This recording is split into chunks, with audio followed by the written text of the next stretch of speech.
नमस्कार। जे boss retail YouTube channel में आप सबका हार्दिक स्वागत है। अत्र कुशलम तत्रास्तु। व्यूअर्स, आज मैं आदित्य L1 की बात करूंगा। मैंने अभी 2-3 वीडियो पहले बताया था आपको, अंतरिक्ष के लिए यानी कि सूर्य की ओर आदित्य L1 रवाना हो चुका है।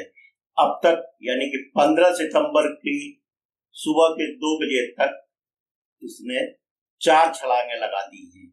इसी आदित्य L1 में पापा बैठे हुए हैं। पापा यानी कि plasma analyser package for Aditya, पापा भी इसमें बैठे हुए हैं। अब वो L1 में पहुंचे तब जाके अपना प्रयोग करें या पढ़ाई करें।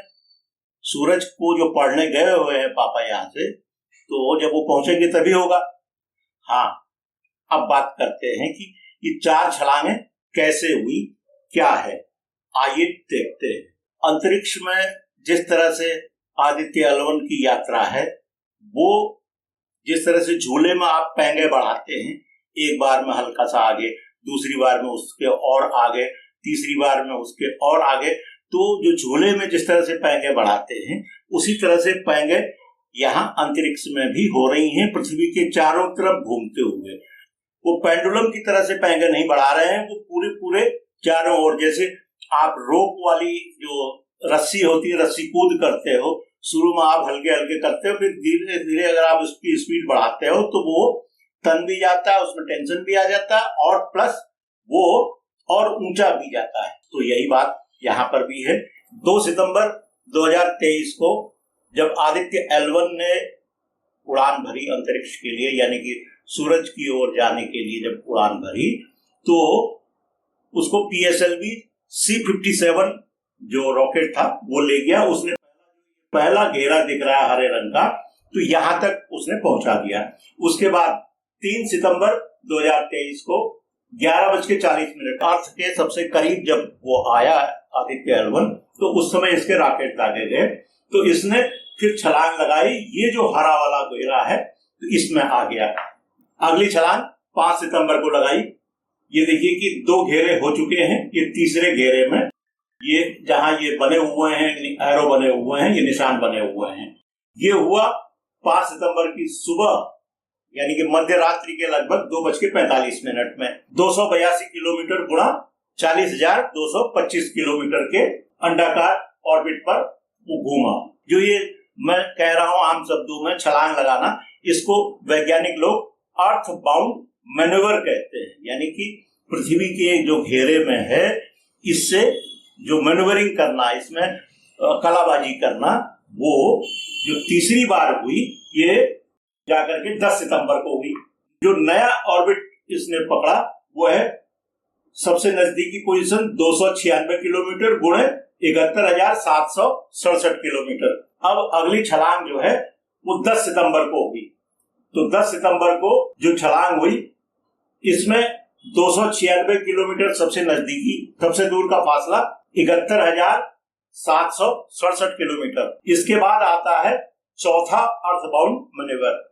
ये हुआ है 15 सितंबर को। 15 सितंबर की पोजीशन देखिए, पहला हरा छल्ला, दूसरा हरा छल्ला, तीसरा हरा छल्ला और चौथा हरा छल्ला, यहां तक ये हो चुका है। 15 सितंबर को जो रॉकेट दागा गया, तो इसने इसको 256 किलोमीटर सबसे नजदीक और 1,21,973 किलोमीटर सबसे दूर इस ऑर्बिट पर इसने अपने को डाल दिया। यानी कि आदित्य L1 इस चक्र में जा रहा है।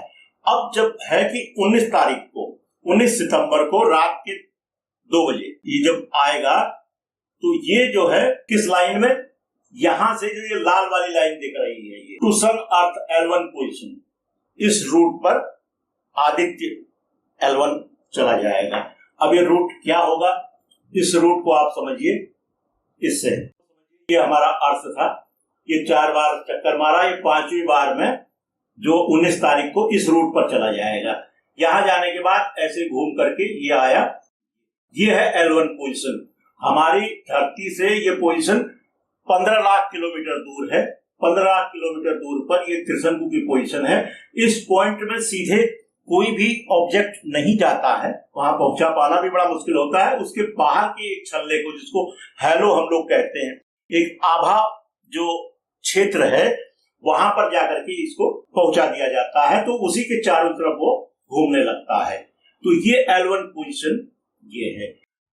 अगर ये देखें कि L1 पोजीशन में अब तक कौन कौन पहुंचा है और अभी क्या पहले कोई वहां मौजूद है, तो अब देखते हैं। सबसे पहले हम देखें तो वहां पर इंटरनेशनल कॉमेट्री एक्सप्लोरर, ये नासा ने भेजा था और सूर्य के ऑब्जर्वेशन के लिए भेजा था, उसको पढ़ने के लिए भेजा था। 1983 में इसको L1 से बाहर कर दिया गया था। अब आज की तारीख में हेलियोसेंट्रिक ऑर्बिट में ये घूम रहा है। हेलियोसेंट्रिक मतलब जो भी सूरज का चक्कर लगाते हैं उनको हेलियोसेंट्रिक कहते हैं। जैसे कि ये हो गई मार्स, वीनस, जुपिटर, ये सब ग्रह जो हैं हेलियोसेंट्रिक हो गए। लेकिन मून हेलियोसेंट्रिक नहीं हुआ, क्योंकि मून अर्थ का चक्कर लगा रहा है, इसलिए वो हेलियोसेंट्रिक नहीं कहा जाएगा। वो इनडायरेक्ट रूप में हेलियोसेंट्रिक है, क्योंकि पृथ्वी के साथ घूमते घूमते वो भी सूरज का चक्कर लगा रहा है। ये इंटरनेशनल सिमेट्री एक्सप्लोरर को ISEE-3 नाम दिया गया था। तो इसको अभी 2014 में एक बार फिर से रिवाइव करने का, पुनर्जीवित करने का प्रयास किया गया, लेकिन वो फेल हो गया। 25 सितंबर 2014 को कुछ एफर्ट उनके सफल हुए थे और बाकी वो फेल हो गए। देखिए, अंतरिक्ष में पता नहीं है कुछ। हम यहाँ से जितना अनुभव होता है, जो एक साइंस हमारा कहता है, उसके हिसाब से कैलकुलेट करते हैं, लेकिन बाकी चीजें वहां बिल्कुल ऑन द स्पॉट उसी हिसाब से डिसीजन। तो इसको रिवाइव करने का प्रयास किया गया, लेकिन हुआ नहीं। इसके बाद दूसरा जो है, नासा ने जेनेसिस प्रोब को जो है वहां भेजा था, जो कि सोलर विंड को जो है उसको एनालाइज कर रहा था और उसके सैंपल्स ले रहा था। यही काम आदित्य L1 में ये पापा कर रहे हैं। जो वहां के सोलर स्टॉर्म्स हैं, उसके जो प्लाज्मा है, उसका वो एनालिसिस करना है और डेटा यहाँ भेजेगा। जेनेसिस प्रोब, इसको L1 की पोजीशन में दिसंबर 3, 2001 को भेजा गया और इसने वहां से सैंपल लेने शुरू किए और 1 अप्रैल 2004 तक सैंपल लिए। इसमें से एक जो कैप्सूल था, जो पृथ्वी पर लौटने के लिए बनाया गया था, उस कैप्सूल में सैंपल भर करके इसको भेजा गया और ये कैप्सूल पृथ्वी पर पहुंचा तो, लेकिन इसने क्रैश लैंडिंग की। उसके सैंपल काफी जो है खराब हो गए थे, डिस्ट्रॉय हुए थे।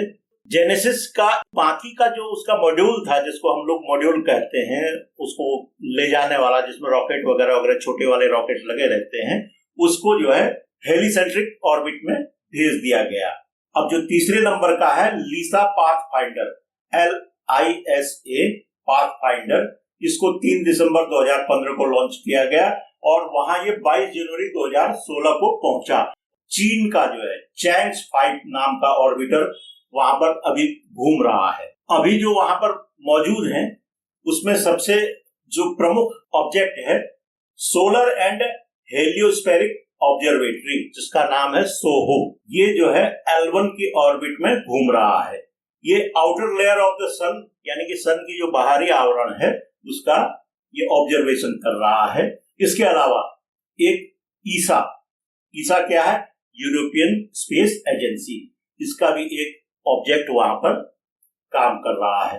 एक विंड नाम का जो है 2004 से ये भी ऑब्जर्वेटरी वहां पर काम कर रही है। Deep space climate observatory, DS cover जिसको कहें, इसको भेजा गया था और इसे 11 फरवरी 2015 को भेजा गया और 8 जून 2015 से इसने अपना काम करना शुरू किया। ये सोलर विंड पर ये भी काम कर रही है, यानी कि सोलर विंड आज की तारीख में सबसे महत्वपूर्ण है कि सौर से जो वायु आ रही है वो किस तरह की है, उसमें जो भी आयंस हैं, उसमें जो भी मटेरियल है वो क्या है, इसकी स्टडी करने में हर देश लगा हुआ है। अब आखिरी जो है आदित्य L1 रास्ते में है, पहुंचने वाला है। 19 सितंबर को जो इसका सफर होगा, वो सफर अंतरिक्ष में होगा, जिसको फिलहाल हमारे वैज्ञानिकों ने वापस लाने के लिए कोई भी प्लान नहीं कर रखा है, यानी कि इतना ईंधन उसमें नहीं है कि वो L1 पोजीशन से पृथ्वी के वायुमंडल में प्रवेश करे और इस वायुमंडल के जो घर्षण से जो ऊष्मा पैदा होगी या गर्मी पैदा होगी उसमें जलने से वो बच सके और उसके बाद फिर उसको कमांड दे करके किसी समुद्र में या किसी रेगिस्तान में या किसी रनवे में उसको उतारा जा सके। ऐसी कोई उसमें डिवाइस नहीं लगाई गई है। इसलिए आदित्य L1 19 तारीख को हम सब के पृथ्वी के जो लोग हैं, पृथ्वी के जो वैज्ञानिक हैं, इनसे बहुत दूर चला जाएगा। अब आज ये वीडियो लंबा होने जा रहा है, यहीं पर रोकना चाहिए, विषय काफी गंभीर है। आपको अगर ये एपिसोड अच्छा लगा हो तो कृपया JJ boss detail YouTube channel को आप लाइक करें, शेयर करें और जिन व्यूअर्स ने अब तक इस चैनल को सब्सक्राइब नहीं किया है कृपया सब्सक्राइब कर लें। इन्हीं शब्दों के साथ फिर होगी अगले किसी वीडियो में मुलाकात। बहुत बहुत धन्यवाद। नमस्कार।